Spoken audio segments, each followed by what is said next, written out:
I call this meeting to order. Good morning to you all. This is the GRF Board Directors, Golden Rain Foundation, Laguna Woods, a California nonprofit benefit corporation. Today is Tuesday, February 4th, 2025. It's just past 9:30, and we are live on TV. Do we have any media present today? I don't think so, but they are somewhere in the cloud, lurking around there. Excellent. So it's time for Pledge of Allegiance. I call on Director Steve Leonard to please lead us.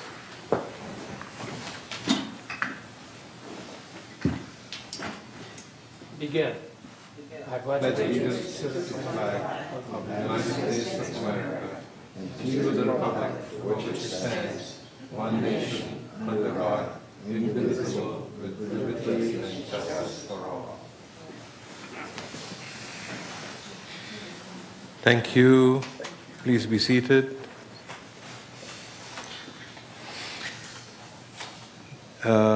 Next, we have approval of the agenda.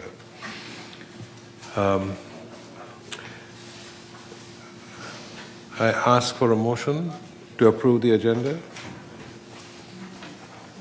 I have a question. Yes. I believe you guys have to remove an item from the agenda Before we approve the agenda? I mean, before you approve it, yes. Okay. So before we approve the agenda, I ask that we remove item 12C because that is not required to be on the agenda. Okay. So what's next now? We need a motion and a second. Okay. So now we need a motion to approve the agenda. Thank you. The amended agenda. I move to approve the amended agenda. That's Allison. Do I have a... Thank you. Here's Steve. Thank you. Martin, is there something you want to say? We are okay. We can talk about whatever you had to when you come in. Can you talk? looks like it froze. Okay. So we have a first and a second on the motion. All in favor? Can you hear me? Yes. Can you hear me? Can you hear me? Can you hear me? Okay. Hello? I can't hear you. Whoever you are, come forward. Hello? Push? Yes. I'm sorry. So sorry. 12C, what did that have to do with? Nothing. We just removed it off the agenda for the moment, and we will deal with it later. So, But what did it have to do with? nothing. It's that item which says position of facilities manager, and it doesn't need to be on the board pack. We don't I'll- need to discuss it in an open, No. an open, No. Meeting? I'll have a conversation with you when you come in. okay. All right. Very well then. Yeah, because you talked about it earlier. Okay, thank you. Sure, sure. Who's calling? Hi, Gary. I would like to add under committee reports a report from the Energy Committee. Okay, when the... It's there already. It's It was? Yes, under 14D sub 1. I missed it then. Thank you. Sorry. Okay. So with that, can we approve the agenda with the amended? Okay. Okay, if there's no other changes, then the agenda is approved. Next item is approval of the minutes. We have two past meetings. So motion to approve the minutes of the past two meetings. Allison and Ellen, thank you. If there's no other changes, then these minutes are approved. Thank you. Report of the chair. Okay, do I have something to announce? Yes, I do.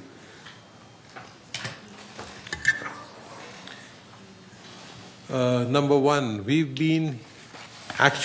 this board is almost 3 months since we've been doing this, and I'm really excited. We've been happy to announce that we have so much accomplished and so much more to do. So that is the number one thing. The other is I want to remind all the residents that to please enroll in the senior mobility program through our City of Laguna Woods.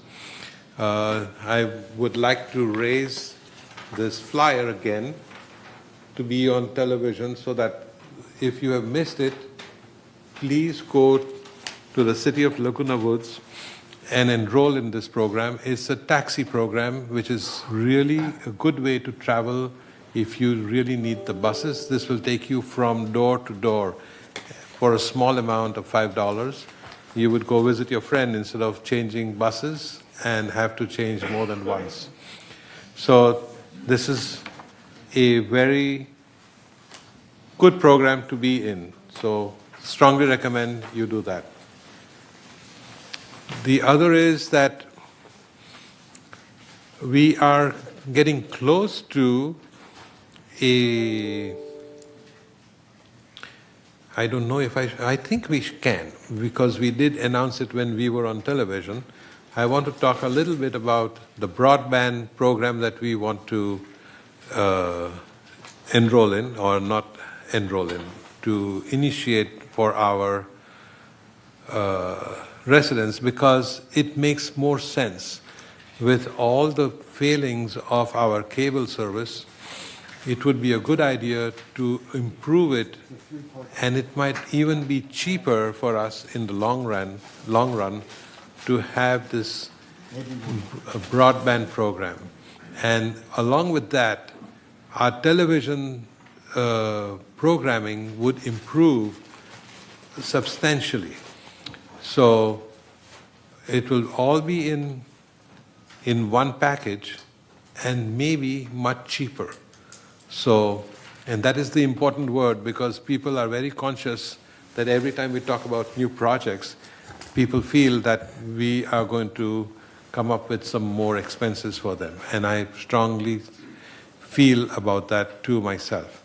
So, no extra fees, better service, and lower costs. Doesn't that sound excellent?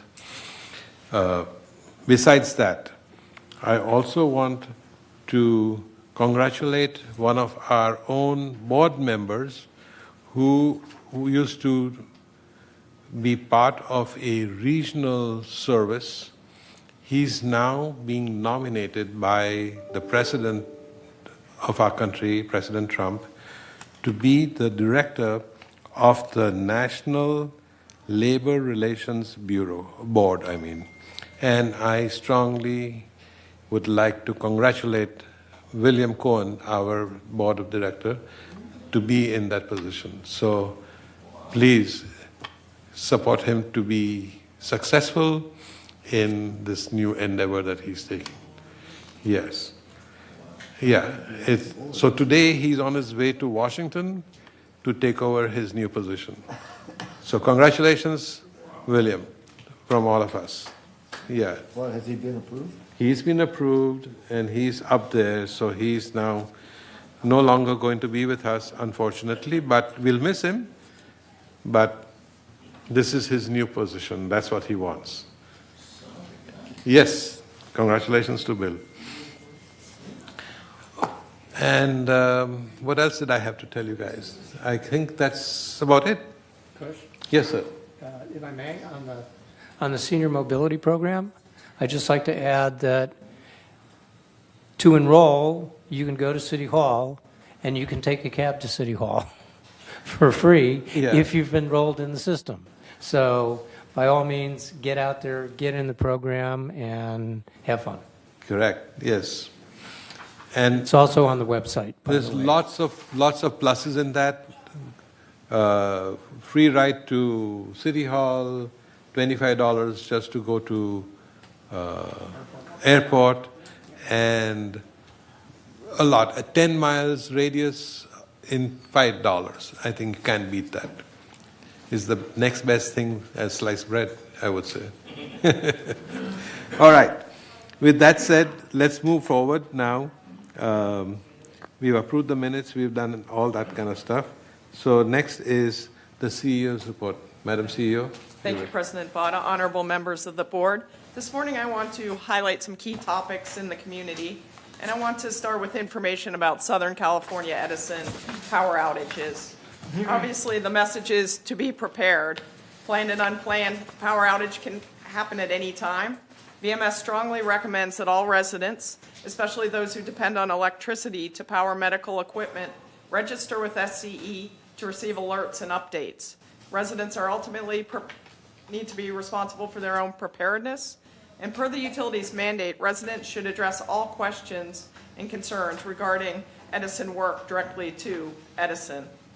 You can enroll at sce.com/center/outage-alerts to receive email alerts for power outages that are both planned and unplanned.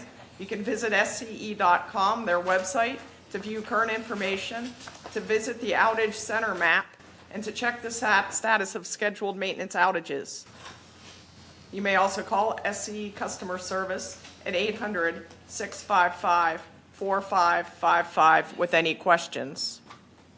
I also want to emphasize Edison has a medical baseline allowance program wherein Edison automatically contacts participants in the event of a stage 3 emergency rotating outage. This provides enrollees with an additional 16.5 kilowatts of electricity per day. And you can visit, again, the SCE website and select medical baseline to apply. I also want to touch on questions we are receiving about wildfires. The Orange County Sheriff's Department oversees mass evacuations during disasters, with security services assisting as directed by the Sheriff's Department. Evacuation sites are chosen by the Sheriff's Department. Decisions depend on the situation and can change quickly. Evacuation sites might include schools or large shopping center parking lots. The main goal is always to protect those who have been evacuated. To stay informed about fire events, there are a number of resources available to you. You can visit the Orange County Fire Authority at ocfa.org or on their Twitter page for information.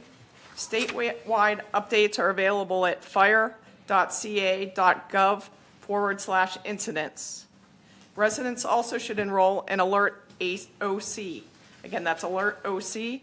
This is the county's mass notification system, and the website is on the screen before you.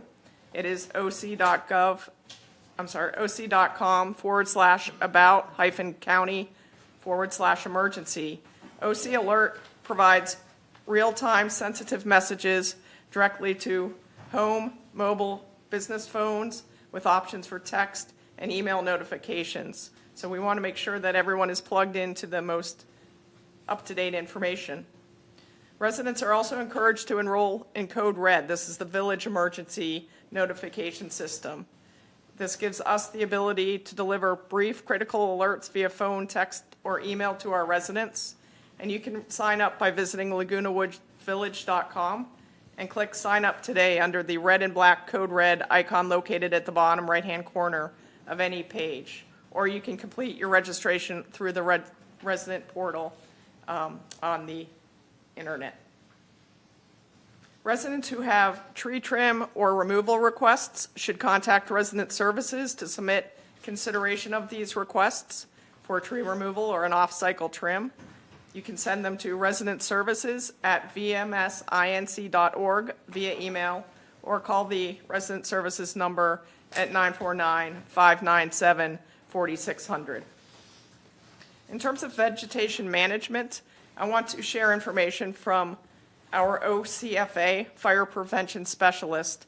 His name is Nathan Babbitt. And he provided this update to us that I want to share this morning, and it's on the screen before you. To quote Nathan, the only requirements for vegetation management are in the northwest corner of Laguna Woods along Laguna Canyon Wilderness Park. The area is currently the only part of Laguna Woods labeled as a very high fire hazard severity zone. Therefore, defensible space is enforceable in this portion of the community. The area is inspected annually and was marked compliant for the 2024 inspection season.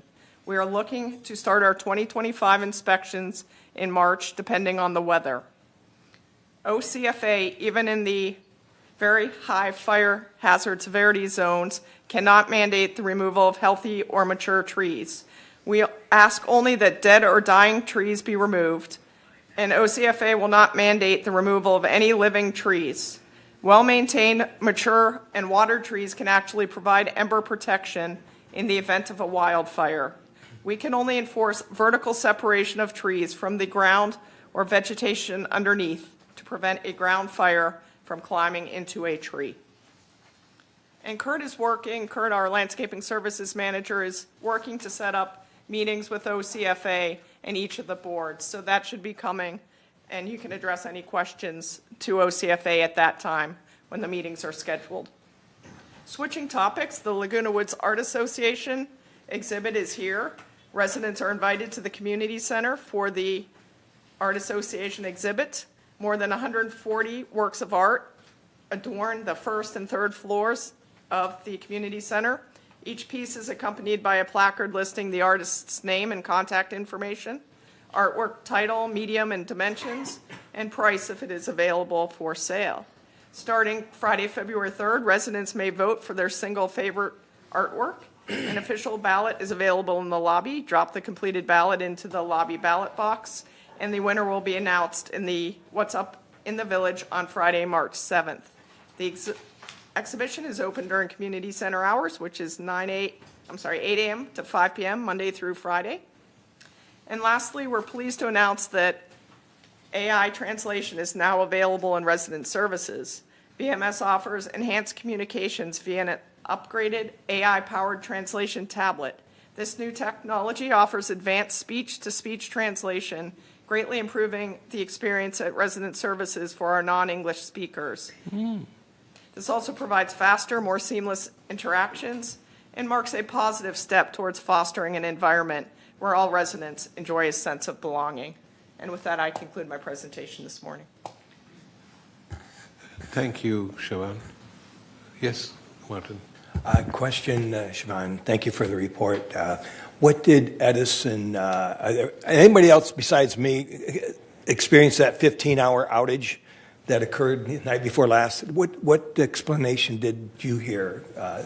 Did you hear anything? I have not heard the reason for that outage. Yeah, I heard that they had to replace a 100-foot piece of cable from manhole to manhole because the thing just, they said, 60 years old. A connection just fried and burnt open, and they came out that night, but they saw it was a bigger repair, and they had to come out in the morning with the forces, and they took care of it quick. Yes, we follow those. Thank you. Yeah. Yes, Igor. Yeah, I want to point out that that's not a 60-year-old, maybe 60-year-old cable, but they worked on that thing a year ago. It was outside, it's right up here on Calle Sonora, Oeste, just from this side of Gate 14, and they worked on it before. You're talking about two different outages. This is the outage that occurred. It was in the same manhole cover. Yeah, but he's This is the talking outage about, that occurred the night before Yeah. last, Oh. between Gate 5 and 6. Oh, I'm sorry. I was you're talking about the Gate 14 outage. Yeah, I think it was like units from 21, 22 to Oh, well, that's- 42. Different outages. There's about 10 buildings that it affected, including mine. Yes, Gary. Siobhan, SAE also has a program where they will provide a backup generator to folks who are medically dependent. So we might make a point of that and see if we can get some of that word out too. Okay, thank you. Ellen? Do we have emergency power generators at the clubhouses, correct? Yes, we do, and we run them at the gatehouses if the arms are down due to the power outage. And the generators at the gatehouse? Small ones that operate the equipment too. Okay. And every clubhouse, correct? Yeah. I'm not sure if it's every clubhouse. We have ones that we can move from clubhouse to clubhouse. I can get you an exact count. Okay. And the fire the report we received here, so they said that that dry brush in gate 14 was okay, it wasn't a fire hazard. We passed the 2024 inspection, and they'll be inspecting for 2025. Yes. Okay. When did they do their inspection? They do it in the spring of each year. They're going to start in March of 2025. And again, Kurt is scheduling meetings, so you can address your questions specifically to OCFA. Okay. Fabulous. Thank you. Anybody else have any questions? I know fire is a big topic this year. Yeah. And I'm sorry for all the people who got affected. Yeah, quite a few people I know got affected. Yeah. All right, so moving right along. It's the open forum time. It's 3 minutes per person. It's a big long paragraph. I'm not going to read it, but everybody seems to know the rules about it. So do we have any people who would like to speak to us? Yes, we have 4 in-person speakers and then one who sent us an email that I'll be reading later. But the first one is Ken Depp. Say the name again. Ken Depp. Okay. Thank you. Hi. Deppy. I have a few photos to share with you. I'm on the Bocce Ball Club, and what we need at the Bocce Ball Club is a pergola over the top of it. And here's the court, and if you look north, the sun just comes right in underneath that shade barrier. So they're perfectly worthless. You can see the pool cover beyond it. Let's see, if you could take out that little X and there. So when you're at one end, you're staring directly into the sun. And it's in the summer, it's tough, you know, it's not a pleasant area. So again, this is north is this way, and you can see how the shadows Only 3 minutes. Go ahead. So when you're standing at one end of the court, there have been several attempts to do something with the sun, and they came up with these shades. And as you can see, the person standing there is got their head in the shade, and they're getting ready. And now, when she bends over, she's looking right into that blinding sun. Just hold for a second, please. Also, that area, when it's hot, when it's 90 degrees, it's like an oven over there. And it's not, that's very distracting to be sitting there in the shade and then bend down and have that sun just blaring right at you. Sir, these are good photographs, good explanation, but this information should go to the Community Activities Committee, which actually deals with the Recreation Department before it comes to the board. Okay. Sorry, I didn't mean, you have a good presentation. Well, I'll just finish it up and okay, we'll call I'll it let a day. you do that, yes. Yeah. So, next photo. There are pergolas around. This is at Clubhouse 7, and they're very pleasant. They let the light in, and most important, they let the breeze come through. And this is at Los Olivos Shopping Center, and it's something similar to what we would like to do at the Bocce Ball Court. And I'll take my matters to the other committee. Thank you. Yeah, but they will bring it to us after they've decided, they've removed all the ifs and ands and buts, and then it would come to us. Is that the recreation? It's the Recreation Department. It's called Community Activities Committee. Okay. Yeah, and it's coming up next week. Oh, okay. Thank you. Thank you very much. Next speaker is David Vitterman. Who? David Wienerman. Good morning. You know, President Bada, Yes, sir. honorable directors, it is good to be here this morning. I have missed you guys. I really have, and particularly my friends on staff. I miss going up to the second floor. At any rate, what I'm here for, this is probably another matter for the CAC, but let me just give a brief synopsis. This is a little Bluetooth speaker, and over at Pool 4, there are two swimmers. I happen to be one of them, one in the morning and one in the afternoon, and we become the sort of pool DJs. And we basically put on very middle-of-the-road music, no death metal, for everybody at the pool, and we both get a lot of thank yous. But we had a situation a couple of weeks ago where one person at the pool objected to music. Isn't that the way it happens, right? And I want to give a shout-out. I want to give a kudos to the lifeguard, Sophia, who she handled it beautifully. And she ought to get an F girl for that. She did a really good job.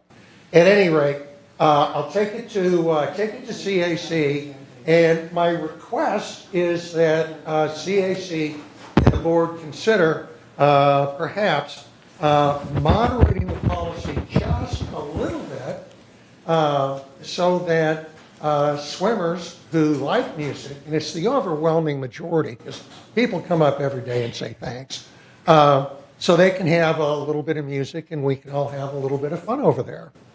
Thank you for your time, and I'll take it to CAC next week. Thanks, guys. Thank you, David. You bet. I appreciate it. Next speaker is Doug David.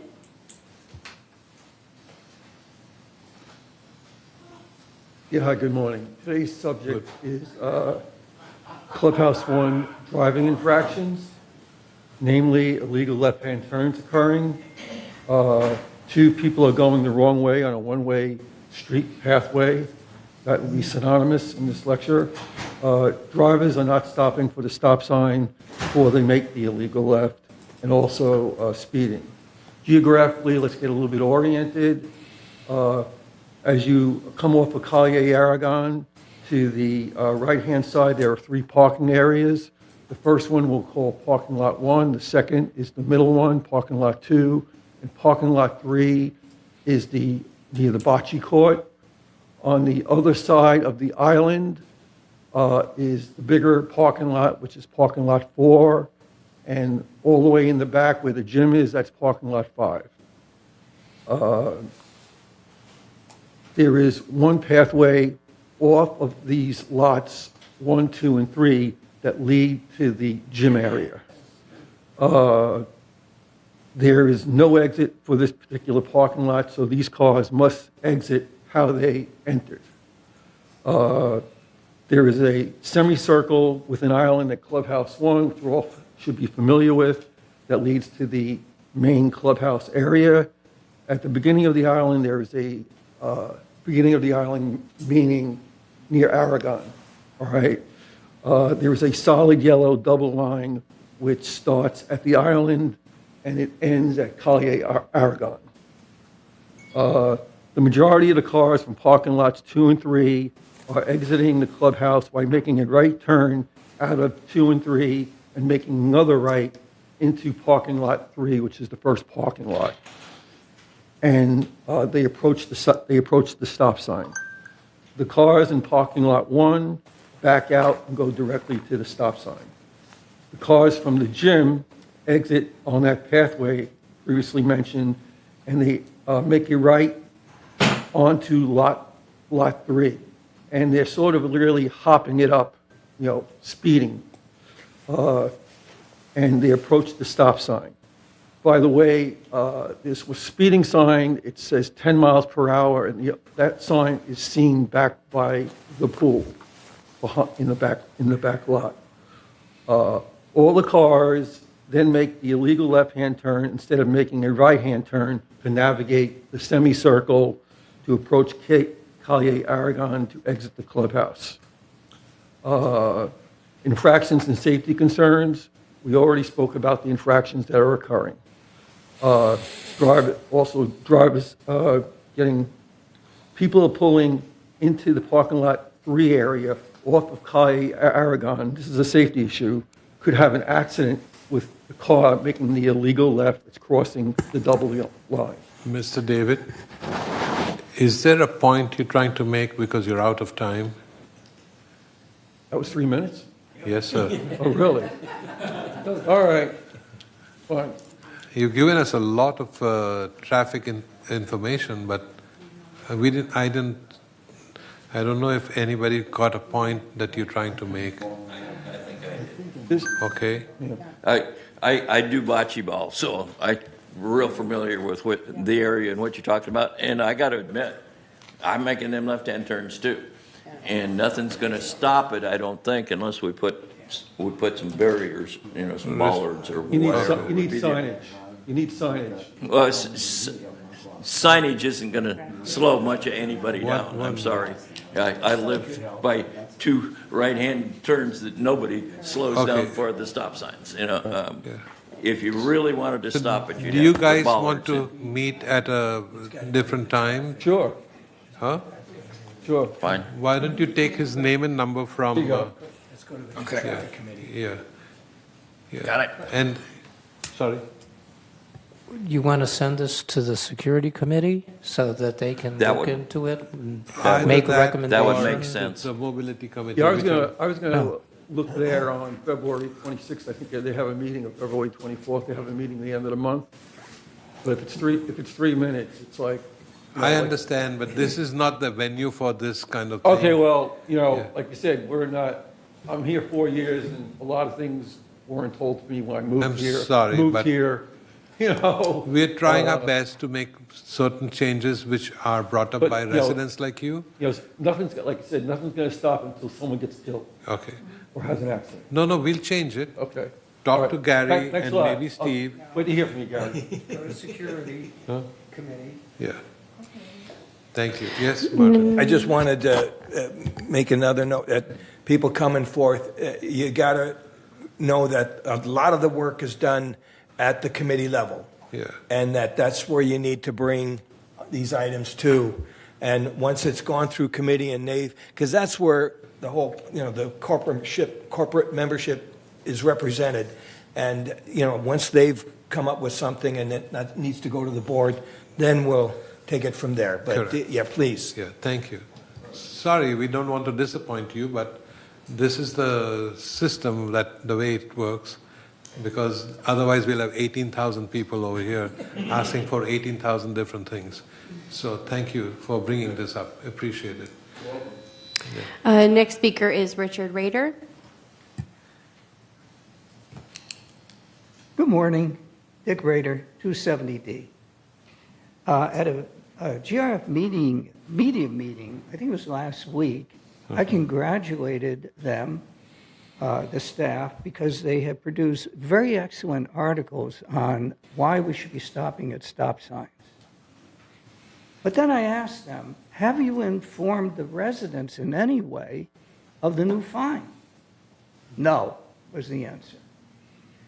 So I was really excited when I got the What's Up in the Village this week. And there was an article, great article. But then it said, click here if you want to know what the fines are.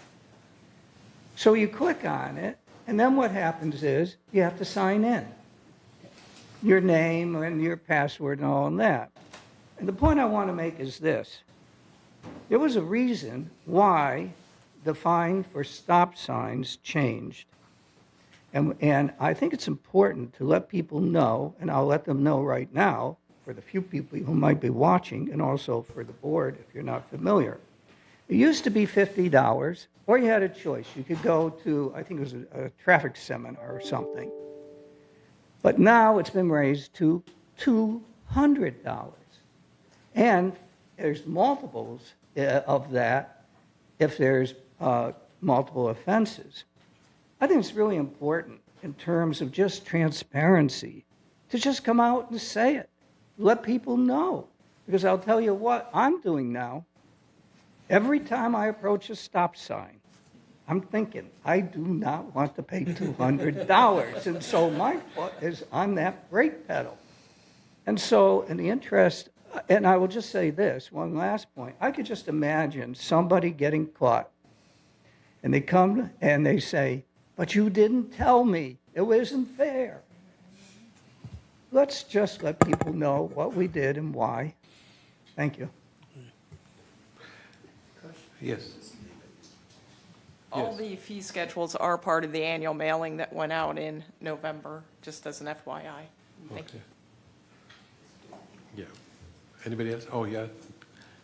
As someone who lives, as I said earlier, right by 2 stop signs that are ignored many, many more times than they are followed, including, by the way, 2 of the largest vehicles that you would ever see from the water district about 3 days ago that blew through there and didn't even kind of slow down, taking both of them off of Sosiega and at Bahia Blanca, didn't even tap their brakes. What I would suggest, if we want to get the word out, is that we mount a small sign under the stop signs that we know are getting run all of the time and say, current fine for running stop sign, $200. And that way people will know it.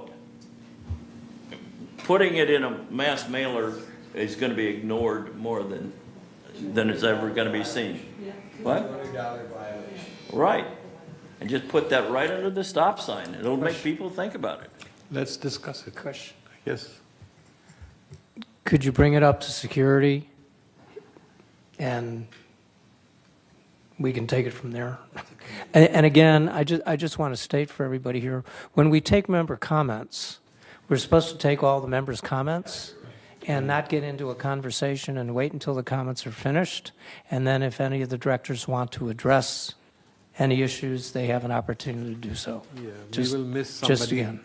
We will miss somebody in this manner. Well, yeah. Anyway, who is next? Elizabeth Morris. Elizabeth.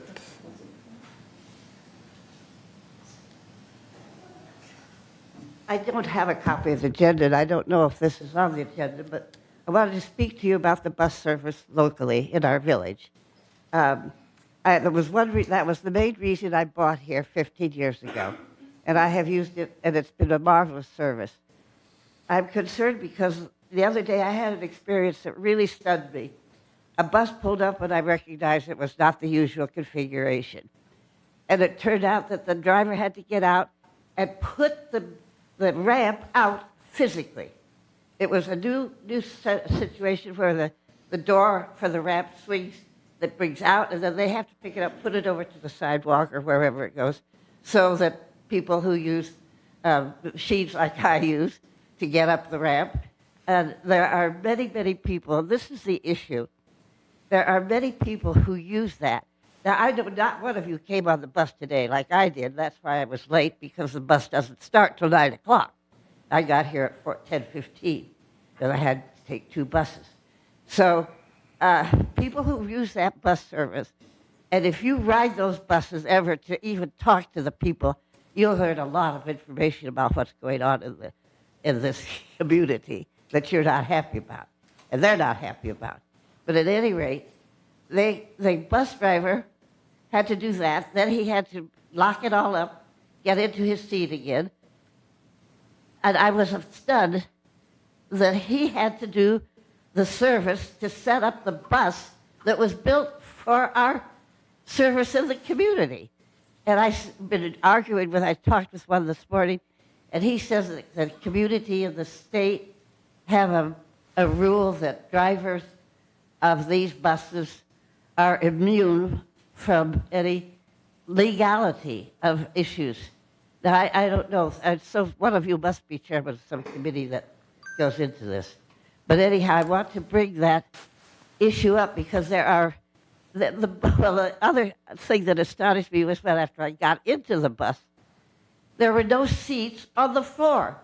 They have steps inside the bus for people who cannot drive and are absolutely, they are really at the mercy, I have to say, of the bus driver. And the bus drivers, I cannot commend them enough. They are admirable in their service to the people that they help on the bus. You cannot believe what they do for those people.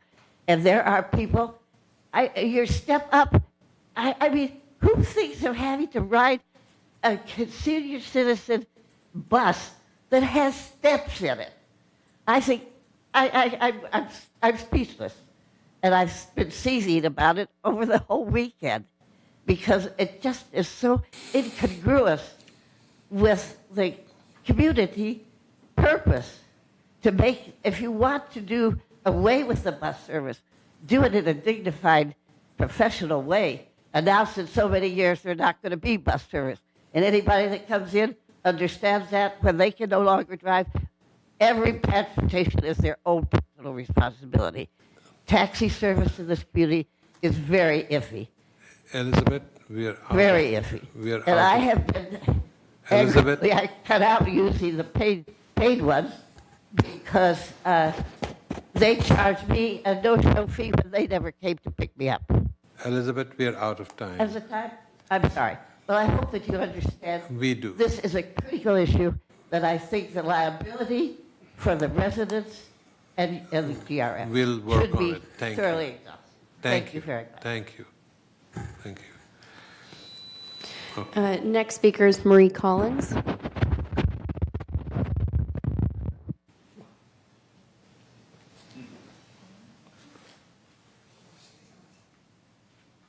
I just want to point out a very positive thing that's happening this morning, and that is, Doug, I want you to know that even though we just have 3 minutes, and this makes us, members come up and say, most people don't know that they should go to the committees. But I saw all of you, when there's something that you see needs discussing, you know where to take it to those committees. And I want to thank you for doing that. And I want to thank you for pointing out that's where we have the deep discussions, is in the committees. Thank you. Thank you, Marie. I appreciate it. Thank you, Martin. And then we have one from Chris Collins that she sent a letter to for me to read. She stated, I'm here to give an update on the work of the Foundation of Laguna Woods Village that we do on behalf of residents experiencing temporary financial emergency. Who are we? Do you know us? Do you know the Foundation of Laguna Woods Village? What it does? Do you confuse it with GRF, the Golden Rain Foundation? Sometimes I feel that the Foundation of Laguna Woods Village may be the best kept secret in the village. Many residents are unaware of how the foundation can help them if they are experiencing a financial problem. Many don't know that there is help right here in the village. In brief, the foundation has been the village's very own charity for the past 27 years, its safety net, to help residents who are experiencing financial issues. This financial help is obtained by contacting social services at 949-597-4267, which assesses the need for help and then contacts the foundation to provide that financial help. Resident identities are kept confidential, and the foundation does not know who it is helping. The financial help provided by the foundation can take many forms. The simplest form of help is that the foundation will pay a bill for a resident to address their need. It can be a high Edison bill, a caregiver bill, or a hearing aid repair. Financial help might also come in the form of grocery or gas cards to get a resident out of a tight spot. For those who are at risk of falling, financial help may be the foundation renting an emergency response device. For residents with limited financial resources, help might be purchasing a hearing aid for them. Scholarships are also available for daycare services and for residents without transportation. The foundation provides free transport once a month to the local food pantry. Earthquake disaster kits can be obtained, and a care ambulance contract might be arranged. How do you find out if you qualify for financial assistance or can benefit from one of the foundation's specialty programs? A resident only has to go to social services, which is located in the rear of the community center on the first floor. Trained staff can also be reached at 949-597-4267, who will explain how to qualify for such temporary emergency assistance. If financial assistance is provided, the foundation pays the bill directly for the resident. Help us get the word out. If you would like a foundation representative to speak to your group, or if you have a way we can reach more people with this information, please contact the foundation at 949-268-2246 or foundation@comline.com. For more information about the foundation, please go to our website at foundationoflagunawoodsvillage.org. Please note that donations can always be made using PayPal or the foundation website. And that is all for open forum speakers. Thank you. Thank you to Chris Collins. She's always here to give us some fabulous information and also for our benefit of our residents. Okay. With that, do we have to respond to any of these, or did we? Stephen's got it. Yes, Steve. I will take Elizabeth Morris' concerns to the M&V committee meeting, which I chair and is being held in a couple of days. So thank you very much for letting us know. Okay. Yeah. We somebody? Yes. Yeah. Elizabeth, is that just one bus or is that every bus? I don't know, Ellen. Okay. I don't know, it was a new bus today. Okay. It was a different model than the one I rode last week. So they have come in a variety. And I don't even know how many have come. But I think we need to know how many came. And are they a liability? I mean, the bus I rode on the other day, there are people that I see getting on the bus every week. There's no way they could ride that bus. Okay. All right. Thank you. The driver had services. Yes. Thank you, Elizabeth. We will talk to the director of this department. I will come to your meeting, Director. May I? Sorry? Could you tell me what it is? No, he's not here. It's Thursday, isn't it? Thursday at Yes. 1? I think Thursday the 6th, 1:30. I will come to that meeting if you want to know Would why. be nice. Oh, yeah. Yes. That's- Thank you. Thank you. So we. It's Thursday at 1, 1:30. Yeah. I see that we addressed almost everything that was brought to our attention, and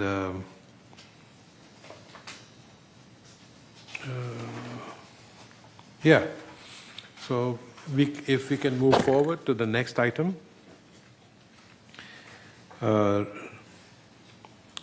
Consent calendar. We have an item on consent calendar. If we can get a motion to approve it, normally consent calendar would approve everything on it, but today we have only one item. I'll move. That's Steve, thank you. Allison seconds.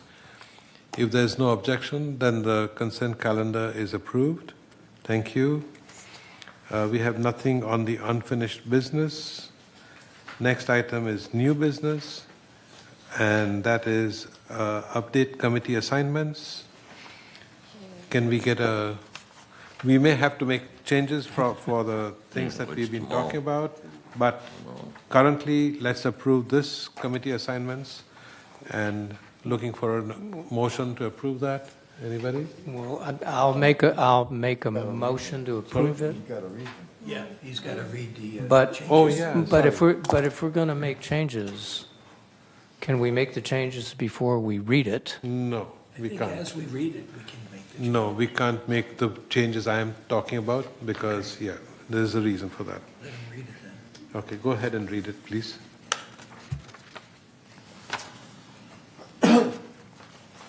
Are you going to read the whole 4 pages? No. Just read Just the change. the changes. So I'm going to read the committee chairman and any changes that we made. Okay, Resolution 90-25-XX, GRF Committee Appointments. Resolved February 4th, 2025, that the following persons are hereby appointed and ratified to serve on committees of this corporation. Community Activities Committee. Kush Bada has been removed as chair. He's alternate. Ellen Leonard will be the chair. Brad Reinhardt has been removed as alternate. Brian Reinhardt is a member. He's no longer alternate. And Peter Sanborn has been removed. Sue Stevens is his replacement. He's no longer an alternate. And advisor Roland Boudreau has been removed. Finance Committee, William Cohen, chairman. Martin Rosa, removed as alternate. Andy Ochinocchio, alternate GRF. Moon Young has been removed from third. Craig Wayne removed from third. Donna Ray Sostak replaced for third, and Howard Fox for third. And Peter Sanborn again has been removed for alternate mutual 50, and Sue Stevens has been added.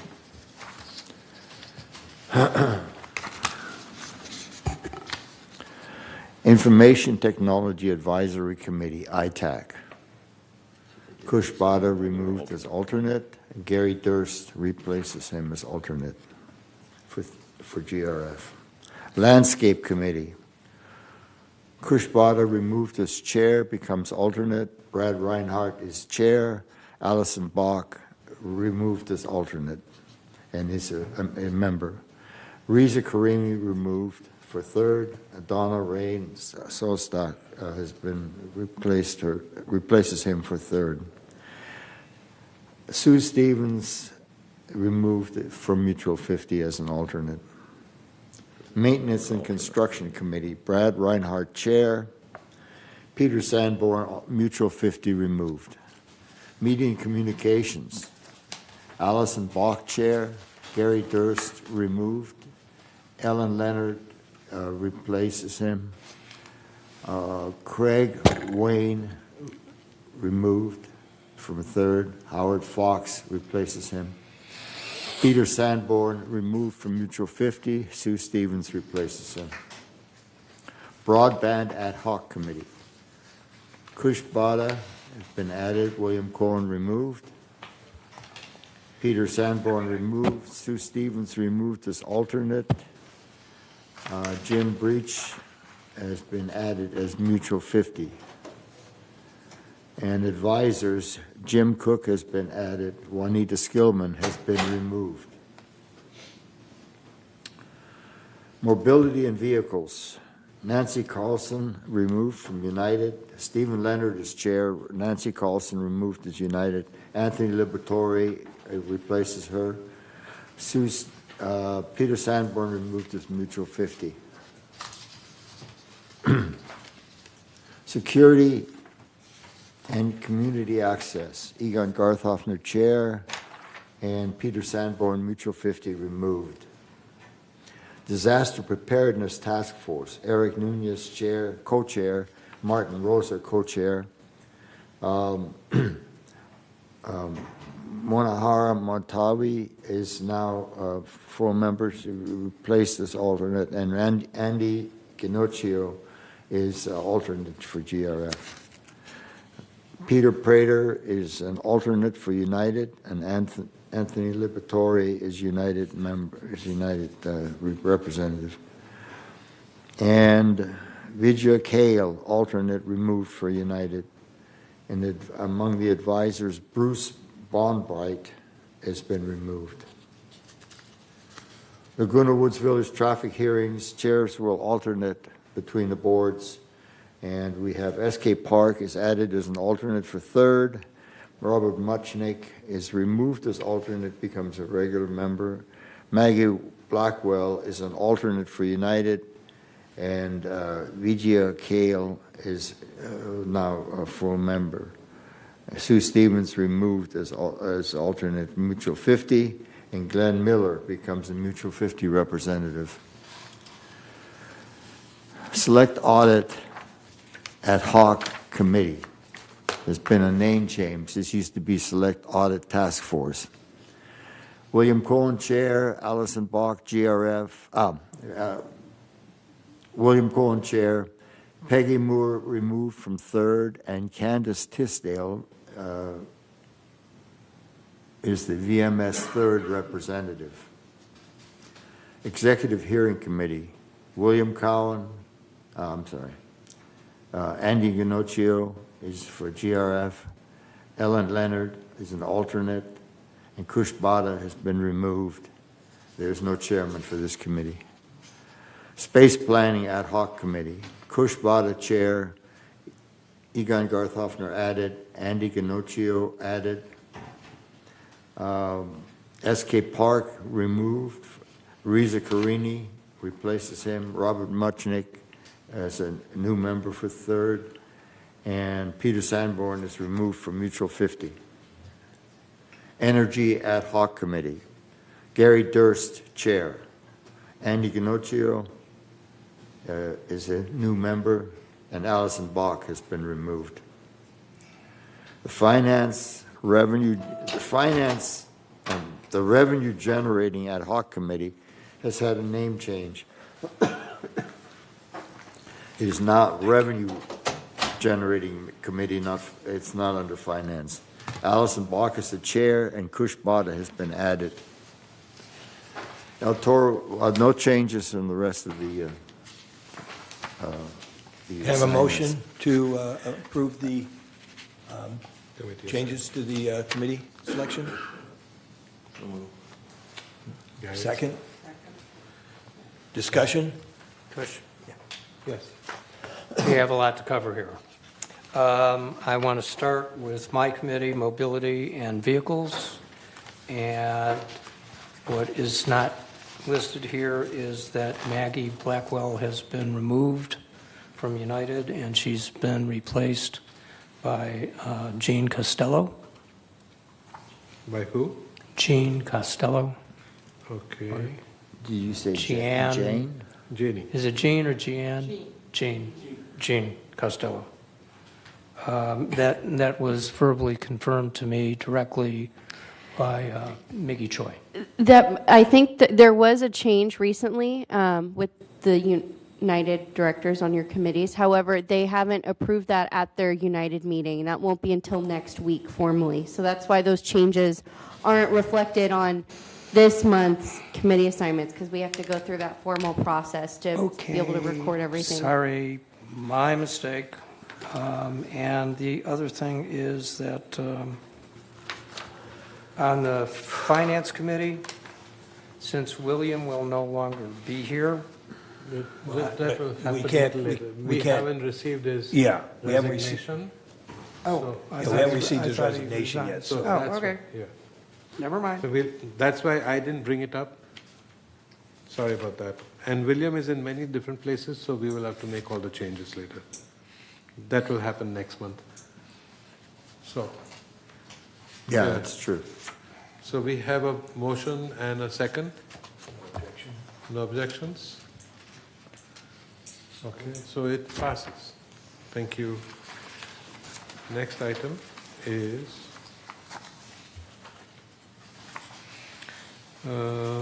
what is the next item, Egon? Number B, entertain a motion to develop a position of the Inspector General. It's an oral discussion. So do we need a motion, Shaban, for an oral discussion? No. We're just going to have a discussion. So no motion to add. Just a motion to discuss. You could discuss the item, but if you want to develop the position, that a motion would need to be made at that point. So do we want to discuss it? Yes. Okay, go ahead. Let's do that. Yes, Martin. I wish Bill was here. But no, and this is a position that we've been talking about that would report to the board. Correct. If I'm not mistaken. And that But I think there'd be assistance from the staff in recruiting that position. Is that correct? I guess. Just throwing it out there. Not sure. Do we have a write-up of these? We have something there? We got it this morning. Yes, he wrote it. That's a good idea. Okay, excuse me. You So, it? so this, How did you receive it? Email. You didn't get it? I have what he gave Do you have a well, I'm waiting for the conversation to stop over here. Well, I didn't receive Oh, okay. the job description, so Yeah, I sent it to everybody. you sent it? Okay. I thought we were going to talk to well, okay, so this is the first blush run through, and it is with the help of Chat GPT. I was not going to go out there and say I know how to pick a inspector general. I make a couple of runs through to clean it up a little. So we'll just go through really quickly here. The position overview. Inspector General serves as an independent officer responsible for ensuring accountability, transparency, efficiency in the operation of the HOA and its service company, VMS. The IG reports directly to the HOA boards of directors, and operates with full access to relevant records, personnel, and facilities. Okay. Key responsibilities. 1, oversight and monitoring. Well, I'm not sure that I should read every heading because it gets kind of bleary-eyed by the time we're finished. Do you kind of agree with that? And I'll just give the main topics. The first one is oversight and monitoring. Excuse me, may I insert a point of order? That was not presented to us, the residents, in the agenda packet. You have a way of putting it up here so we could see it? Well, you mean this No. wasn't reported? I asked President Bada for No. items to attach to the agenda packet, but this was labeled as an oral discussion, so. Yeah, that's right. We were not going to read this whole thing, that's why. No, I'm just going to read the headings. Just the headings, yes. Sorry, Dick. So, now number 1 is oversight and monitoring. And the second one is investigations and reporting, the process improvement, stakeholder engagement, and risk and strategic assessment. Okay. The qualifications would be a bachelor's or a master's degree in business law or related fields, and at least 10 years experience in compliance and an organizational oversight, and a strong understanding of HOA governance and analytical skills, and the proven ability to work independently at a high standard of ethical standards. And he will report directly to the board of directors and maintains independence from VMS and operational staff. So just a general, I had the machine give me a suggested implementation plan. Planning phase, 1 to 2 months, which includes role definition, budget allocation, and policy framework. Phase 2 is recruitment, takes 2 to 3 months, candidate search, selection process, appointment.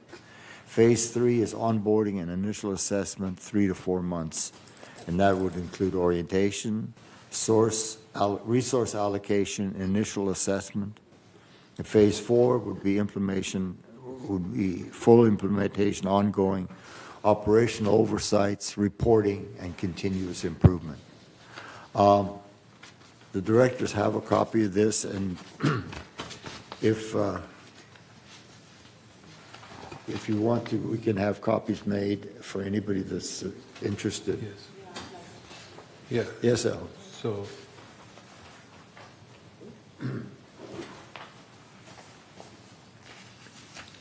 will the IG report to GRF board or some other board? The GRF code, yes. Andy. Any other conversations? Yes, Gary? And he would be an independent contractor, he or she? Pardon me? Yeah, an independent contractor that reports to the Yes, board, correct? Okay. Well- Not a VMS employee. Right. Yes, Andy. Let's be clear about this. What legal Sorry? entity will pay for this position? What financial statement is this going to show up on, assuming it happened? Is it a GRF cost? GRF, yes. So it's on the GRF operating statement. As far as, is this position an independent contractor or is it an employee? Where did he go? So it's an independent contractor. Right. Okay. Independent. So we're talking about a contractual thing where GRF board would contract for a period of time with a person for this position. Okay. I'm not very clear with this arrangement. Actually, this may need a more clarification and discussion, according to me. That's my personal feeling. But it is a board decision, so we will all have to discuss this more further. One moment, Thank Gary, you. let him finish. Anything else, Andy? Okay. Yes, Gary. Siobhan, I would like to see from your folks an evaluation on this as to how you would see that this crosses over other audits that are being done currently, pluses, minuses, back and forth. This really was Bill's issue. He was the one that brought this up. He was the one that was adamant that we needed to do this. And quite frankly, I think a lot of the rest of us are like, maybe it's a good idea, maybe it isn't. We would appreciate that opportunity. Again, this has not been shared with us. We've not been engaged in this conversation at all. So given the opportunity, we'd be happy to do so.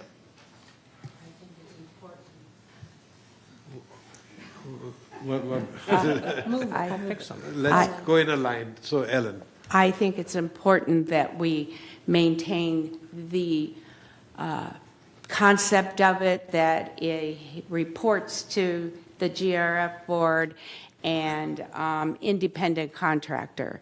And do we have a motion on the table? No. No. It's just discussion. So, well, don't we have to discuss after we make the motion?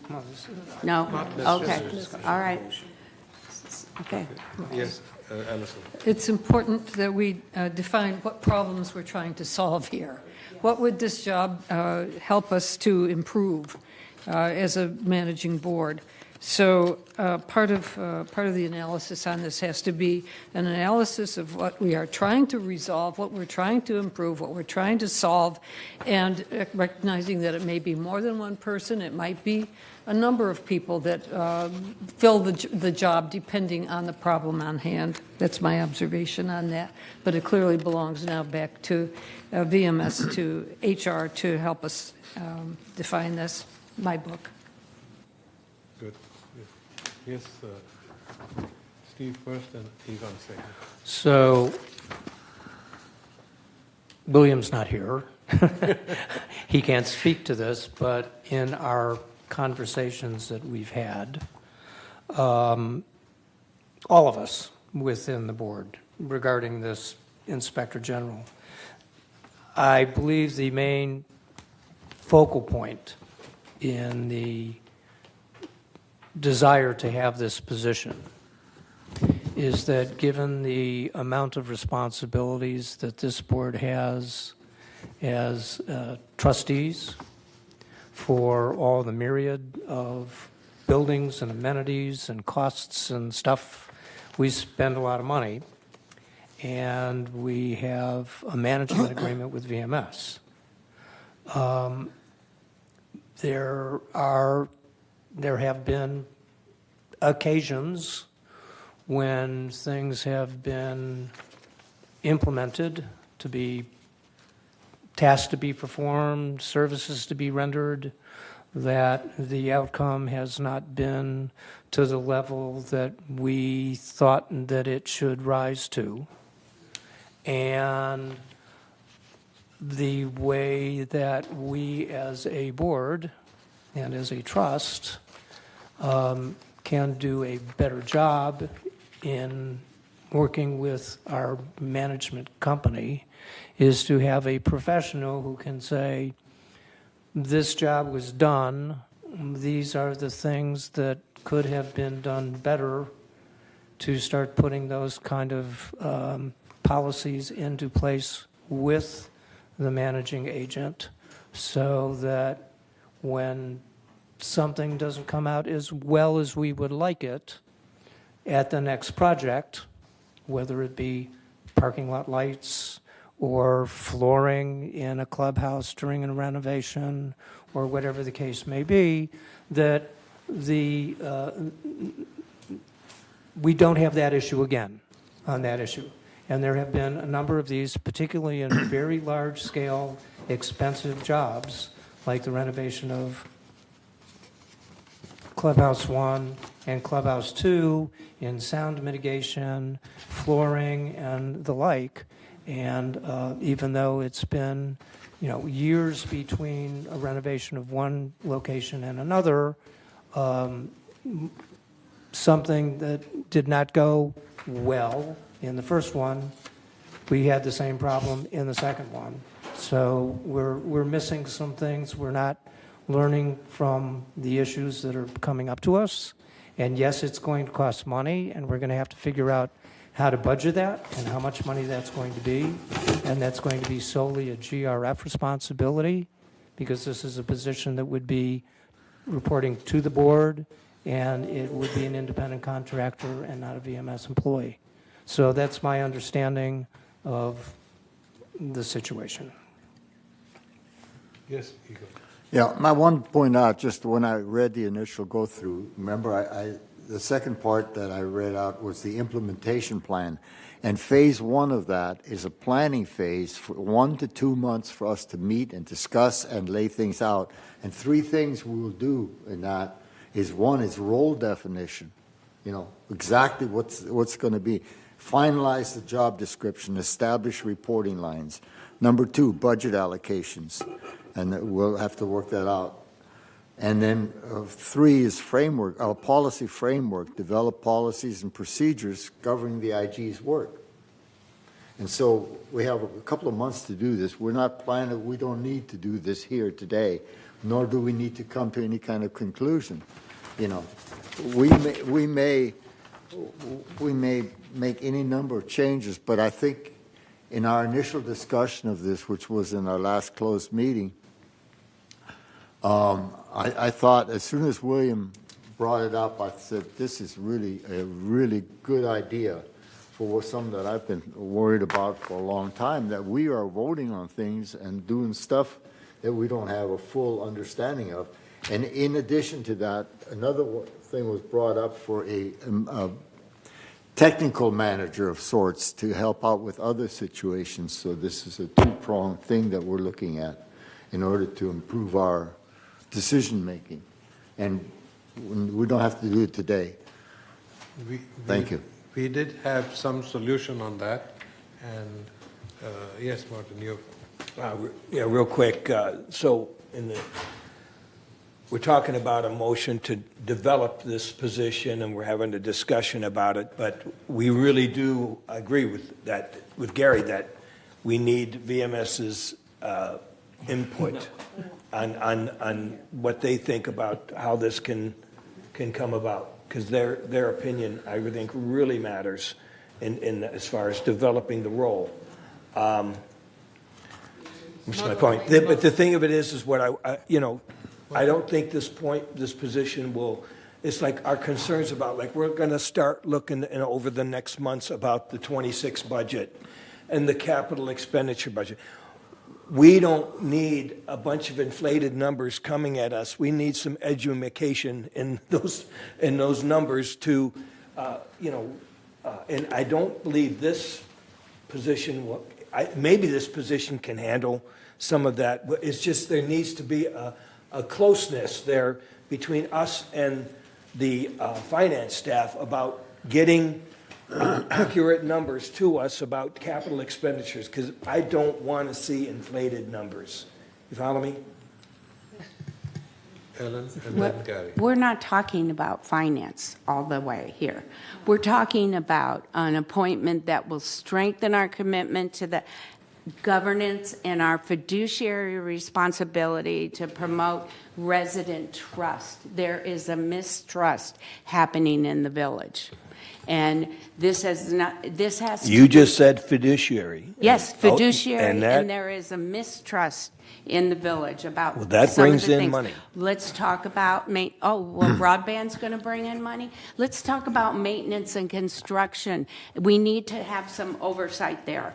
We need to have to rebuild the trust. We don't need to get into the weeds audits. of things. This is what happens in the next month, 2 months. I think it's In- a in- month in and 2 months. separate- It's in going to be separate meetings, I take too think. long. We need to get into a kind of a committee-style meeting to discuss this further and come up with it. We don't want to solve every problem today in this meeting. Yeah, I would think. We won't be able to. We will not get there. No. Yeah. Yes, Gary. That's what I was going to suggest is we need another ad hoc committee. We need some structure that is going to address this issue rather than it just floats around. Correct, yeah. So if we want to set something up, we can do it now or later. We can do that now, yeah. Okay, so if you want to set We up can a make a small motion to- ad hoc style committee or a task force or whatever you want to call it, so we can have set, if you want, Yeah. whatever you want to With do. staff's input. So No, well, we Make a can set motion. up a committee without input. Not for the committee. Why? make a motion. I move that we establish a ad hoc committee to investigate the efficacy of hiring an independent inspector general. Okay, do we have a second? I'll second. Okay. There's 2 seconds, yeah, Manohar and Martin. Discussion now. Discussion, yes, Dick?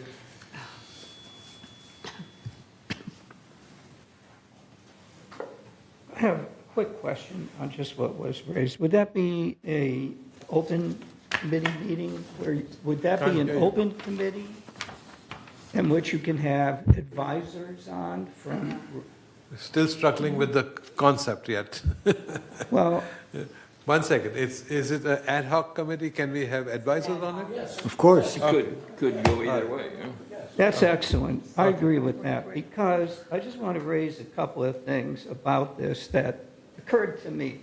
I know that there are issues that were just raised right now, and that and there is mistrust in the community, but mistrust in the community is perhaps with lack of information. I had a person recently, a friend, say, EMS board, they don't know what they're doing, they charge too much, they hired the wrong people. I said, could you give me some examples? They couldn't. It's just their thought, their suspicion. Okay, well, here's my thought. Before this meeting, I spoke to a board member. I said, why do we need this? They gave me an example. And Steve brought up a similar example. They both pointed to the fact that in Clubhouse 1, unfortunately, there were some things that occurred. The sound mitigation, some water that I believe is occurring in the showers, and then because of the flooring, it's then traveling a little bit into some areas where it shouldn't. I would ask you this. An inspector general finds things for you. We already know it. So how is the inspector general going to help you correct that? And when you have an inspector general, they usually, I think they're mainly lawyers, maybe CPAs. They're not contractors, so they're not going to be able to look at that, the contract policy, and say, hey, look, they forgot about sound mitigation. So I'm really questioning, you know, the points that were raised by some of the board members for why they want this. And there's another issue. You are entirely going around, it appears with this, our VMS board. What is the VMS board for? Its fiduciary responsibility is not to the boards. Surprise. They have the responsibility to oversight VMS, its operations. And if you have some things, and of course you do, and I do too, you should be interacting with that VMS board and asking them, here's our concerns, what can you do to help us? Let's work collectively together. But to go around and hire an inspector general, and by the way, inspector generals, by the way, I just want to say one thing. Look up what they do. They have subpoena power. They can hire their own staff. Once they're independent, they do what they want to do. They're independent. So don't think that one person is going to come in, solve all your problems, including auditing and all that, and I'd say, hey, I got to have more staff. I'll have more to say later on, I guess. Thanks. I would say that I would strongly recommend that you be the advisor on this committee, task force, whatever. All right? And maybe that's what we are trying to do. One second. So we haven't even set up the committee yet. We're still starting. And this is a discussion. So, and your points are very well taken. It's good to know. Yeah. We're beyond discussion. We've got a motion on the floor. Okay, so let's call the question to vote on it. Comment where? Marie? Okay. Brad Reinhardt has raised his hand. Brad, do you have a comment? Applaud. One sec, one at a time. I'm sorry. Yes, Marie, sorry about that. I want to applaud your recognition that you really need to take a good look at your fiduciary responsibility as a trustee. Thank you. Thank you. So we have Brad online, and Brad, you had something to say? Yeah, I just had one comment, and it's something I've learned along my career. Little louder. Sorry, you get what you inspect, not what you expect. And it's not personal. It's nothing that suggests anything has happened in the past. I think we just need a better job of oversight, and one of those is to be able to inspect work that is done to make sure it's done properly in accordance with codes. And we can't always rely on, the management company to do that. There needs to be a third party that does that occasionally. Okay. That's very good. Okay. Question? Would you please ask the secretary to read the motion so we all understand what's on the floor? The motion we're voting on is whether or not to create an ad hoc committee to investigate the hiring of a inspector general. Thank you. Okay. Okay, all those in favor? It seems like we have a unanimous decision. Thank you. Brad, are you done, or you have another question? Yeah, he's got his hand up. He voted yes. Okay. Thank you. Appointed chair, please. Yes, appointed chair. So how many people will be on this committee? Appointed chair, perhaps. Allison? Okay. Would you like to be the chair, Allison? Thank you. More than enough. Okay. Sorry? You want to chair? more experience with the M&C stuff and the construction. You know where the devil's lie. I don't mind sharing it. Okay, Egon also. Presumably it'll be a couple of months because that's all we have. That's all we need to do, yeah. Egon will chair and you will set up the meeting. Can we discuss it closed and who wants to be on? You guys appoint other members. Do we need to do that right now? I think we could do that in closed. Okay. Okay. All right. Moving along. Inspector General is done. Item C has been cancelled. Item D, entertain a motion to approve. Glasses would help sometimes.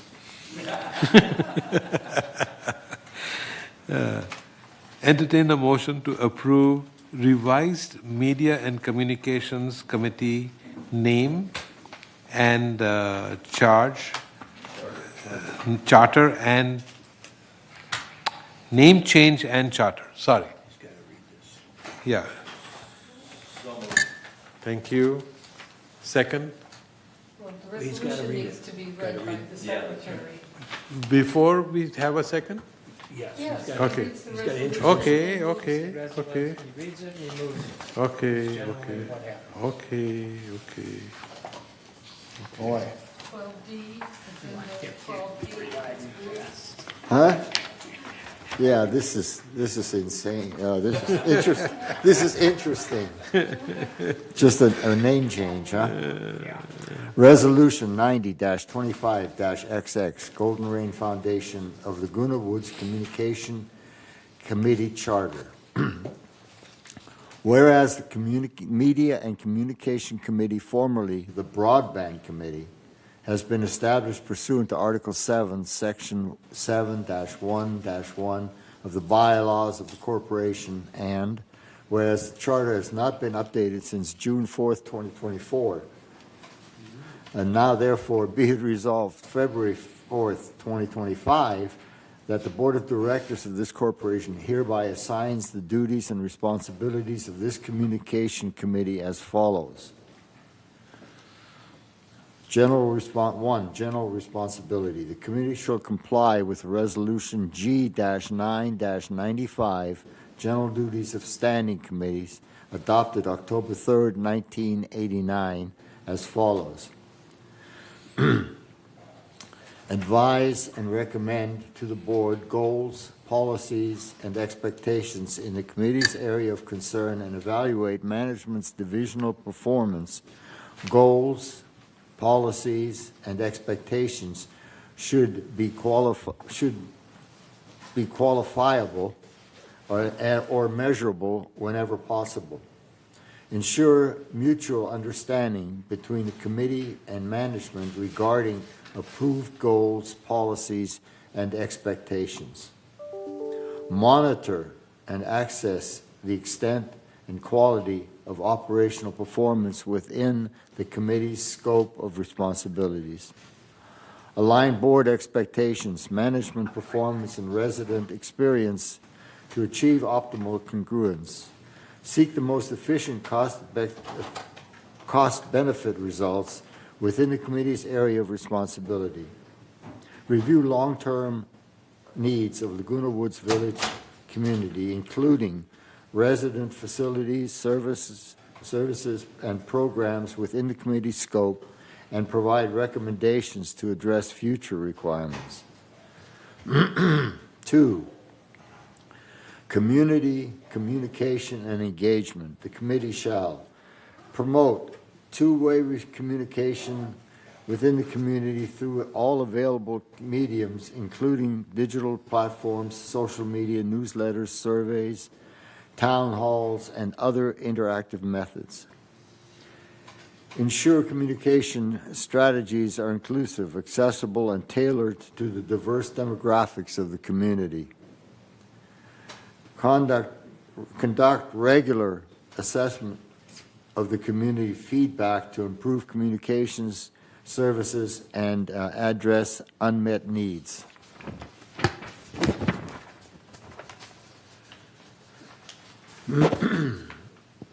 Liaison functions. The committee shall serve as liaison between the GRF Board of Directors and Communications Division, the GRF committees and GRF Board of Directors on matters related to the scope of this charter, the GRF Board and Managing Agent to ensure communication services align with intended goals and resident expectations.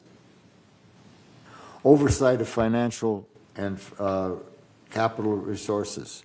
The committee shall review capital requirements, service levels, and projected revenue related to the Communications Division and recommend actions to the GRF Board. Evaluation of non-budgeted requests within the committee's scope include those originating from the GRF Board, the Media and Communications Division or CEO, and recommend appropriate actions to the Finance Committee and GRF Board. Oversee the implementation of capital plan projects in alignment with board-approved scopes of work. 5, strategic planning.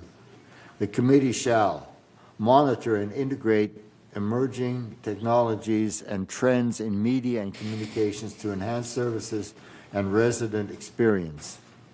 Develop and maintain crisis communication plan, ensuring preparedness and effectiveness during emergencies. Advocate for environmentally sustainable practices in all media and communication activities. Training and development. The committee shall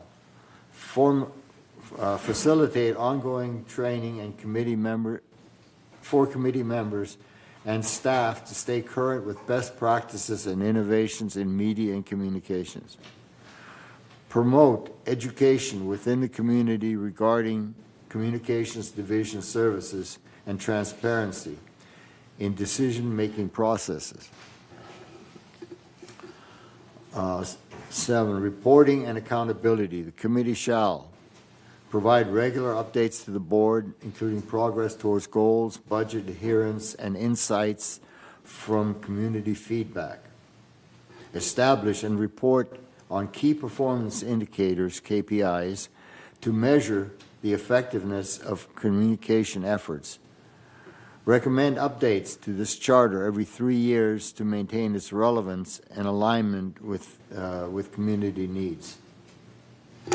Additional duties. The committee shall perform other responsibilities as assigned by the GRF Board within the Communications Division scope of work. Collaborate with external organizations, media outlets, technology providers to enhance communication services. Resolve further that the Resolution 90-24-27, adopted June 4th, 2024, is hereby superseded and canceled, and resolve further that officers and agents of this corporation are hereby authorized on behalf of the corporation to carry out the purpose of this resolution. I offer this resolution. Okay, so we have a move and we have a second, and all in favor? Okay, it's unanimous. Thank you very much. And with that, we have completed all our tasks. So the next item is, do we want to take a 5-minute break? Yes. Okay, so it is 11:04. Let's be back at 11:10. Okay. Huh?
to you.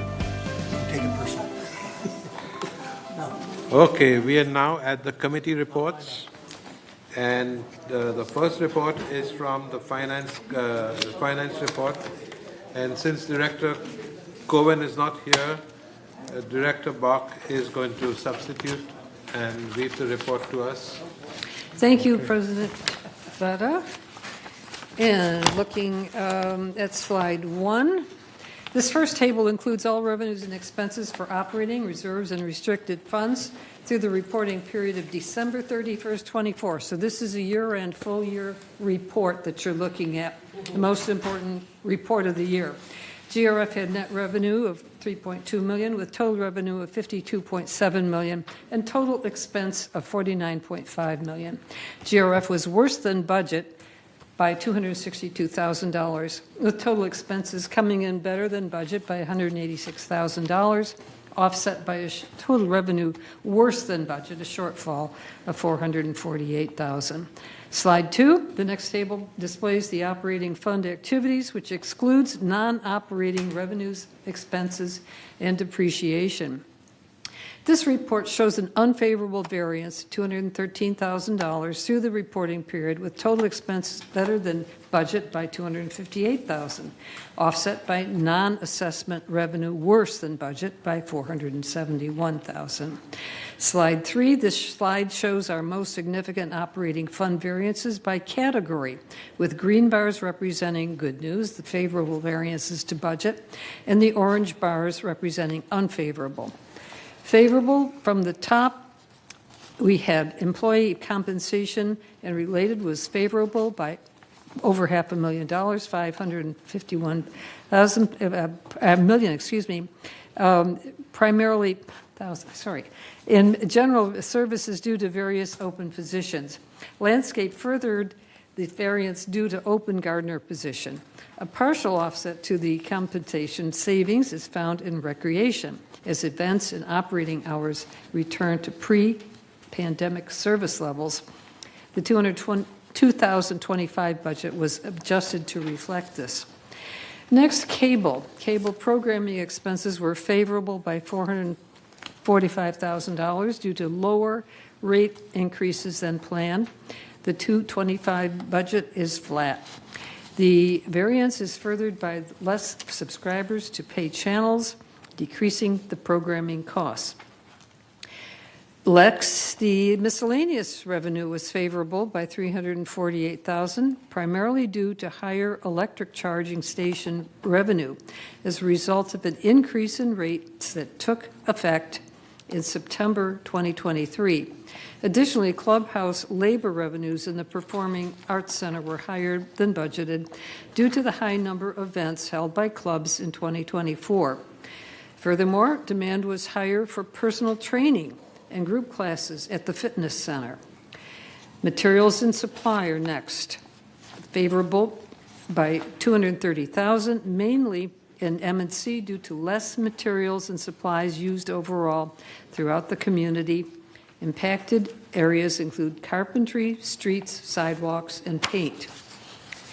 Last favorable is repairs and maintenance were favorable by $222,000, primarily general services and M&C, due to unspent contingency for unforeseen building repair and maintenance of GRF-owned buildings. Just got lucky there. In 2025, the contingency funding for community center building repair maintenance was reduced based on recent year trends. On the other side, the orange bars, some offsetting unfavorable variances include outside services, unfavorable $538,000, primarily in M&C and landscape.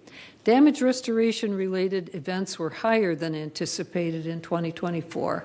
Grounds maintenance outsourced gardener positions as they remain unfilled throughout much of the year. Recruitment is in progress, and offset can be found in compensation. Second unfavorable is utilities and telephone were unfavorable by $544,000, primarily due to electricity rates being higher than budgeted. Electricity rates were adjusted in this year's plan. Broadband services were unfavorable by $814,000 due to less political advertising during an election year than anticipated, probably because California was not a state in play. Additionally, clients are allocating more money toward other digital platforms that provide advertising metrics rather than cable TV. In addition, internet revenue was slightly over budgeted, which has been adjusted for the 2025 budget. Finally, revenue for the set-top boxes is lower than anticipated as streaming becomes more popular amongst the community. Slide 4. This slide shows resources of revenue other than the assessments. Okay, thank you. Such as fees and rentals. In 2024, we received almost $11 million, $10.9 million in non-assessment operating revenue, as shown on this pie chart. We will see that our largest revenue category in broadband services, that is internet, okay, see broadband, 52%. Set-top boxes, ad insertion category in broadband services, followed by golf revenue and other revenue, which includes class fees, electric vehicle charging revenue, additional occupant fees, equestrian center fees, and RV storage fees, user fees, in other words, among others. Clubhouse rentals and event fees and merchandise sales. These revenue categories offset costs and help keep assessments down. Slide 5. Consistent with prior months, our largest operating fund expense is compensation, followed by cable and programming expenses. Of the $44.1 million, excluding depreciation, these two categories amount for 69% of the total operating expense. Insurance, professional, legal, utilities and fuel, outside services, etc., make up the remaining 31%. Slide 6, the reserve and restricted funds adjusted balances are shown here. This is our money in the bank. Starting with the first column on the left, reserve funds have a combined ending balance of $44.7 million. Restricted fund balances have an ending balance of $2.8 million. Included in these totals are contributions received in 2024 through assessments, trust facility fees, and investment earnings. The second column shows the work in progress of $12.3 million for reserve and $0 for restricted, reflecting the amounts paid for projects and not yet completed. The third column represents the resulting adjusted fund balances, simply a net of the first two. For reserve, and $32.4 million for reserve and $2.8 million for the restricted. Slide 7. We have a slide here to show the resale history from 2022 to 2024. Community-wide sales totaled $762 through December 31st, 2024. Most of these transactions generate the trust facilities fee, the transfer fee, and are used as a source of revenue for our reserves. And I know that somebody out there is already calculating 762 times 7,500. Okay. Slide 8.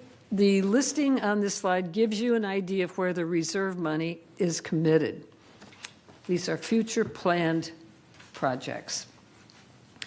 Of $29.9 million appropriated by the board for various projects and equipment purchases, the remaining encumbrances against our reserves funds is $5.2 million, primarily for vehicles and renovation projects. Restricted funds had total appropriations of $47,000 for the West Creek Fuel Modification Project, which has been completed. In slide 9, we compare our adjusted fund balances to historical balances for the past 5 years. And on this chart, which shows that GRF has averaged $29.2 million in reserve funds and $2.7 million in contingency funds. And with that, we conclude the report from the Finance Committee. Thank you, Allison. Does anybody have any questions? I Nobody? Then we'll move on to the next one is the report of the Community Activities Committee. I will give the report this time. From next month, it will be Ellen. We had a pretty sedate meeting.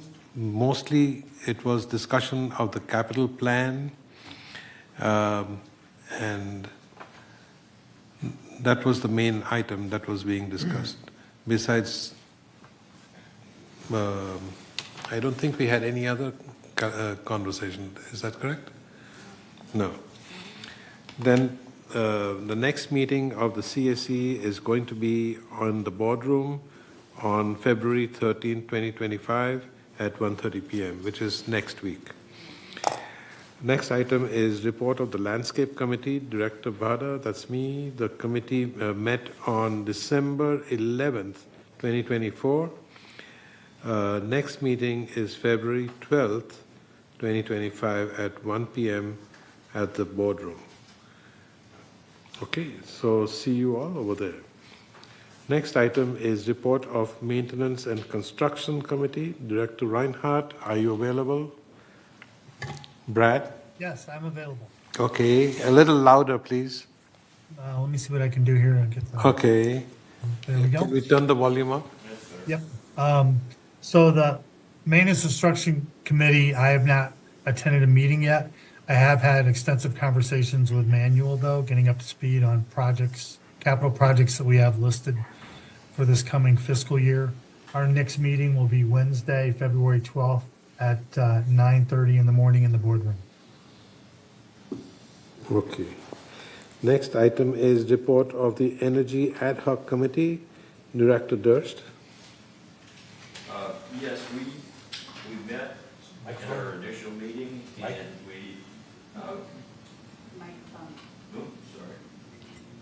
we had our initial meeting, and we went through a charter slash mission statement. Then we worked on a position description for a solar PV specialist, and we also worked on a major tasks item list in that process. We are currently looking to get data known as the green button data, which will tell us by facility when we use the most power in 15-minute increments, because almost half of our electricity bill is tied not to how many kilowatt we use, but the peak demand in the month's cycle. So to try and plan on how primarily what we need that for is to see if that is occurring after the sun goes down. Because if it does, then we need to look harder at batteries to be able to try and offset that. So anyway, that's where we're at now. Once we get that data, we will then call the next meeting and move forward from there. Okay. So date is not set yet? Date is not set yet. Thank you. Okay, next is the Director Bach. Is it media communications or is it going to be just communications? Please Well, now it's put the just, record straight. yeah, for the record, the committee is now just called COMM, C-O-M-M. We have so many C-O-M-Ms in our appellations here. This one is now just going to be called COMM.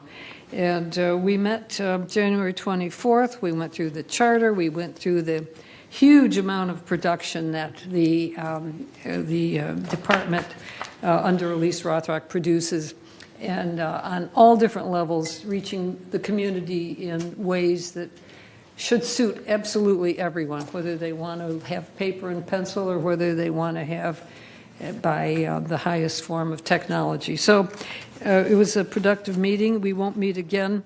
First of all, having the charter approved gives us a good path forward. We won't meet again until April. If I may go back, President Bada, I'd like to give just a brief report on the ad hoc revenue generating committee. We skipped that earlier. Oh, we did? I'm so sorry. 14A, Section 3. Okay. So anyway, that group, very important group, met on January 20th. Consists of Kush and Andy and myself. And about 16 different revenue-generating ideas came out of that meeting. And it was meant to be an organizational meeting, it was, and just a free-flowing idea meeting. And out of that list of 16, some of them very tame ideas, and some of them a little more adventuresome, I've developed a grid to evaluate those ideas on 5 parameters in an attempt to winnow it down. The parameters are the number of staff that might be required for the idea, the physical space, the legal or contractual aspects needed, the time to implement the idea from short to long, and what we assess the member response might be, running from delight to mayhem. So hopefully the committee will evaluate those ideas. We'll get back together in a little while, a short time, and look at those ideas, how they rank, and then put pencil to paper on the financials, the costs of implementing and the ROI. The goal is, of course, to try to raise those revenues by 10%. We'll see what we can do with that. So that's the report on that committee. Anybody who wants a copy of the projects and the rating scale, I'll be glad to give it to you. Thank you. So are you done with your... I am done. Okay. Okay, report of the Broadband Ad Hoc Committee, Director Rosa. Good morning, President. The closed committee, which is going to be taking on the media portion of the old M&C, Media and Communications. Media is just another layer of the OSI 7-layer model. At any rate, we're going to be taking that on. We did have a meeting back on November 18th. We know we're going to have a meeting on February 6th at 1:30 at the Sycamore Room, but there's also going to be a late meeting that's going to occur, a 4 p.m. meeting sometime in February, probably mid-February, with all that's going on. We need another meeting in there, so that's all I have to report right now for broadband. Thank you. Okay, carrying on, report of the Mobility and Vehicles Committee, Director Stephen Leonard. Quick question, Director Rosa. The agenda says the next meeting is March 6th. Yes. Is it February 6th or March 6th? There's one February 6th, correct. But there will be another one. Okay. So it's not that. It's not the next meeting. There is a meeting on February 6th, but there will be another meeting layered in there in February. Okay, so February 6th. Thank you. My report on mobility and vehicles. We have a meeting coming up on February the 5th, and I'm looking forward to getting some new information from staff and some recommendations on some vehicle purchases, change in purchasing policy, and recommendations about the bus service going forward. So it will be an interesting meeting for sure. Thank you. Thank you. Report of the Security and Community Activities Committee, Director Gart Hoffner. Well, we have not yet met. We will meet on February 26th, and I will take any suggestions that you have for the agenda or request for agenda item and consider it to be added to the agenda. Okay? Thank you. Thank you. Report of the Laguna Woods Village Traffic Hearing. Director Stephen Leonard, were you the person? That's not me, no. Okay. Who would it be Ellen? Was were that you? Ellen? Oh, yes, I'll be attending for... Well, Well, who was there for the last one? I didn't go. I'm They the asked me to regular go. member, she's the alternate. Alternate. And as it worked out, neither one of us Neither managed to make the last meeting. Oh, okay, so please. I was in surgery. Yeah, Okay. that was my oversight. No worries. Okay, next meeting is on February 19th at 9 a.m. in the boardroom. Okay. All right. I should be able to make that. Next item is Executive Member Hearing Committee. Director Coben is not here. Director Bach, do you have any update? Just that we will meet again on Thursday, this coming Thursday. I think we only have one case to hear. Okay. All right. Mr. Rosa, you can attend if you like. Next item, report of the Disaster Preparedness Task Force. Director Rosa. Yes, the task force met on January 28th, 26th, and our next meeting is on March 25th, 25, 9:30 here in the boardroom, as well as Zoom in. The last meeting, where there's a lot of attention done to fire, wildfires, and all that was going on, and preparedness, and we know that something to that nature is quite dynamic, that you don't know which direction you're going to be led to go in the event of an emergency, whether it's an evacuation or a shelter in place. The main thing is to be connected with the red code, and being prepared to help your neighbor as well. There was a report given on the amateur radio club antenna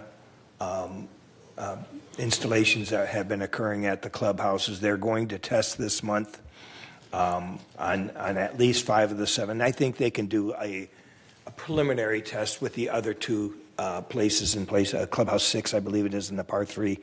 But amateur radio connection is an important secondary connection when it comes to a disaster. Sometimes that's the only way information gets in and out when cell systems are down or two-way radio is out for the public safety. So anyways, that's all I got. Okay. Next item, and probably the last one, is the Information Technology Advisory Committee. Director Rosa? Yes, we had a closed meeting last Friday on January 31, and our next meeting, virtual meeting, will be on February 28, 2025 at 1:30. Okay, with that, we are done with all the committee reports. Let's go around and have some director comments. We'll start with Andy. No comment. Mr. Director, no comment. In case you missed it, it was United, I think, that brought in the water district GM. Yes. I mean, if you missed it, go back and look it up. Get it pulled up. The presentation that guy made was just blow your socks off. It was so good. He was on top of everything. He knew exactly where he was. He said it in a language that almost anybody could understand. He didn't do it at a techie level. He did it and he walked you through what they do with the fire hydrants and how they flush things and their backups on water, where like they got 4 different ways to get water in here, and the emphasis was on what would happen in case of a fire or anything like that. And he was real realistic about what they could and couldn't do, how far they could go, the reservoir that they've got to draw on. But anyway, I would urge anyone who didn't get a chance to see that to go look it up, because I'm sure it was recorded. It was an excellent program. Okay, thank you. How about you, Ellen? Most likely on YouTube. because Yeah, I we think don't. it was. Probably. The CAC has their meeting on the 13th at 1:30. If anybody can attend, I suggest attend. CAC covers all the activities in the community and at the clubhouses. So, yeah, look forward to seeing you there. And I think that's it for me. Oh, senior mobility. I think that I'm going to mention that again, and I don't think we can mention it enough. Senior mobility, you have to go to the City of Laguna Woods, to their office, and they sign you up. You have to bring your resident ID.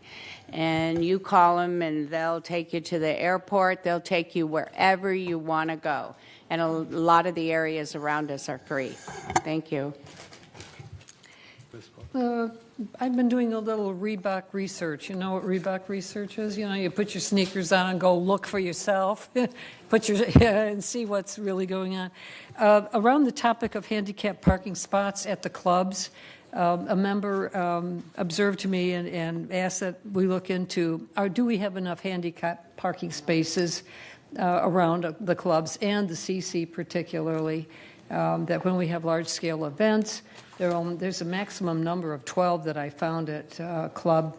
They range from 2, 4, 11, 12, and these big parking lots. And if you have a crowd of people attending something, that may not be sufficient, especially when people who are not handicapped, sort of camp out in the spaces. So I'm sure we're in compliance legally as to the number we have to have, but is it enough, or should we consider adding some and then patrolling better on misuse of them? We'll check. Yes, Martin. I'm excited to continue to work further with our board here. I think we have a good board, good leadership. Congratulations to Bill. It's amazing. Very proud of him. And good meeting. Thank you. Thank you. Egon? No comment, thanks. Steve? Nothing. Okay. Staff, do you have any comments? No? Well, I have no further comment. We've spoken a lot. And Brad, do you have any comment?